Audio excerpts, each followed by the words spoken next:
ഈശോയ്ക്കും പരിശുദ്ധ അമ്മയ്ക്കും 1000 നന്ദി പറയുന്നു. എൻ്റെ പേര് റീത്ത ദേവസ്യ. ഞാൻ മുംബൈയിൽ നിന്ന് വരുന്നു. ഞാനൊരു റിട്ടയർ അധ്യാപികയാണ്. ഞാൻ മുംബൈയിൽ saint Francis de Assisi higher secondary ഇൻസ്റ്റിറ്റ്യൂഷനിലാണ് വർക്ക് ചെയ്തിരുന്നത്. പ്രൈമറി സെക്ഷനിൽ. പ്രൈമറി സെക്ഷൻ മുനിസിപ്പാലിറ്റിയുടെ നിയമാവലിയാണ് ഫോളോ ചെയ്തിരുന്നത്. ഞാൻ 11 വർഷമായി റിട്ടയറായിട്ട്.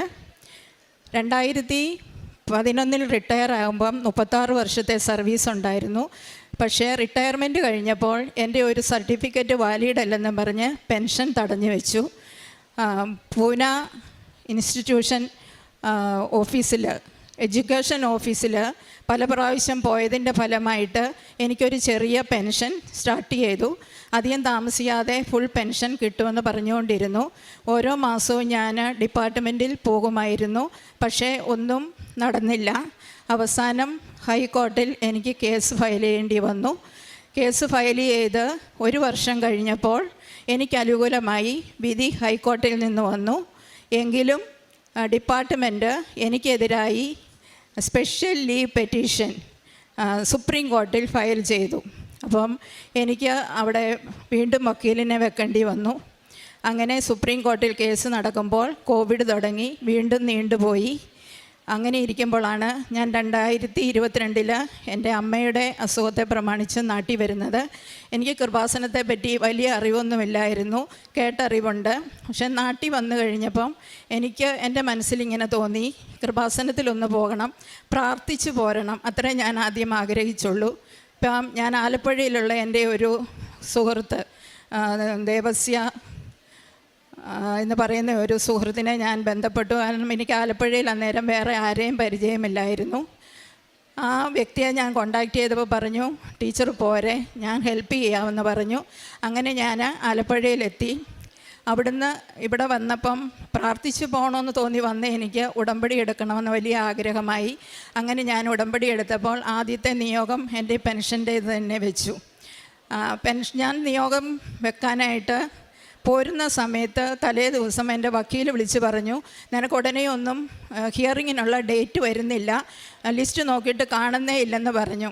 ഞാൻ വിശ്വാസത്തോടെ പറഞ്ഞു, ഡേറ്റ് കിട്ടും, ഇത്രമാത്രം ഞാൻ പറഞ്ഞു. ഇവിടെ വന്ന് ഞാൻ ഉടമ്പടി എടുത്ത് പോയി. 2 ദിവസം കഴിഞ്ഞപ്പം വക്കീൽ വിളിച്ച് പറഞ്ഞു, നിനക്ക് ഹിയറിങ്ങിനുള്ള ഡേറ്റ് വന്നിട്ടുണ്ടെന്ന് പറഞ്ഞു. അങ്ങനെ പല പ്രാവശ്യം ഹിയറിങ് നടന്നു. പല കാരണങ്ങൾ കൊണ്ട്, ഒന്നെങ്കിൽ സമയം കഴിഞ്ഞു പോകും, അല്ലെങ്കിൽ എതിർകക്ഷി വക്കീൽ പ്രസൻ്റ് ആകുകയില്ല. അങ്ങനെ നീണ്ടുപോയി. പക്ഷേ ആ വർഷം തന്നെ ഒക്ടോബർ 10-ാം തീയതി എനിക്കൊരു മെസ്സേജ് വന്നു, നാളെ ഹിയറിംഗ് ഉണ്ടെന്ന്. അപ്പം ഞാൻ നാട്ടിലുണ്ട്. ആ സമയത്ത് ഒരു വിവാഹത്തിന് പങ്കെടുക്കാൻ വന്നതാണ്. 11-ാം തീയതിയാണ് എന്ന് പറഞ്ഞു. സാധാരണ വക്കീൽ 5 മണി കഴിഞ്ഞ് എന്നെ വിളിക്കുമ്പം എനിക്കറിയാം ഒന്നും സംഭവിച്ചിട്ടില്ലെന്ന്. ആ 11-ാം തീയതി രാവിലെ ഒരു 12 മണിയായപ്പം വക്കീൽ എന്നെ വിളിച്ചപ്പം എനിക്ക് വളരെ ഒരു പ്രതീക്ഷ തോന്നി. ഞാനപ്പം ഫോൺ എടുത്ത വഴി എന്നോട് വക്കീൽ പറഞ്ഞു, നിൻ്റെ പ്രാർത്ഥന ദൈവം കേട്ടിരിക്കുന്നു, അതുകൊണ്ട് നിനക്ക് അനുകൂലമായിട്ടുള്ള ഓർഡറാണ് കോർട്ടിൽ നിന്ന് വന്നിരിക്കുന്നത്.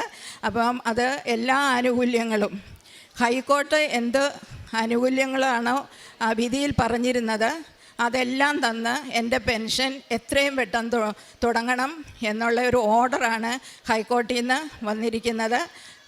ഹൈക്കോർട്ടിൽ നിന്ന് ഓർഡർ വന്നെങ്കിലും ഏകദേശം ഒരു 4-5 മാസം എടുത്തു എനിക്കത് കൈ കിട്ടാനായിട്ട്.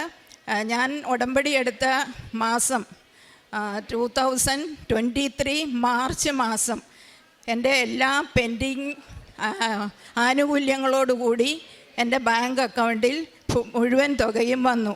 ഞാൻ ഓരോ പ്രാവശ്യവും ഹിയറിങ് വരുന്ന ഡേറ്റ് ആകുമ്പോൾ ഞാൻ മാതാവിനോട് പറയും, മാതാവേ, എനിക്ക് സുപ്രീം കോടതിയിൽ വരാനുള്ള കഴിവൊന്നുമില്ല, ഡൽഹി വരെ പോകാൻ. ഞാൻ മാതാവിനോട് പറയും, എനിക്ക് വേണ്ടി മാതാവ് അവിടെ പോകണം, മാതാവ് സഞ്ചാരി മാതാവാണല്ലോ, അമ്മ പോയി എല്ലാ തടസ്സങ്ങളും മാറ്റിത്തരണമെന്ന് ഞാൻ പ്രാർത്ഥിക്കുമായിരുന്നു. അതുപോലെ തന്നെ ഞാൻ ഉടമ്പടി പ്രകാരമുള്ള പ്രാർത്ഥനകളും അതിൽ പറഞ്ഞിരിക്കുന്ന എല്ലാ കാരുണ്യ പ്രവൃത്തികളും എല്ലാം ചെയ്തുകൊണ്ടിരുന്നു. കുമ്പസാരവും രോഗി സന്ദർശനങ്ങളും അതുപോലെ പാവപ്പെട്ടവർക്കുള്ള ഭക്ഷണം എന്നെക്കൊണ്ട് പറ്റുന്ന രീതിയിലൊക്കെ ഞാൻ കൊടുത്ത് പ്രാർത്ഥിച്ചുകൊണ്ടിരുന്നു. ഇതിൻ്റെ എല്ലാം ഫലമായിട്ട് മാതാവ് എൻ്റെ പ്രാർത്ഥന കേട്ടെന്ന് ഞാൻ ഉറപ്പായിട്ട് വിശ്വസിക്കുന്നുണ്ട്. അങ്ങനെ മാതാവിനും ഈശോയ്ക്കും എൻ്റെ ഹൃദയം നിറഞ്ഞ 1000 നന്ദി ഞാൻ പറയുന്നു.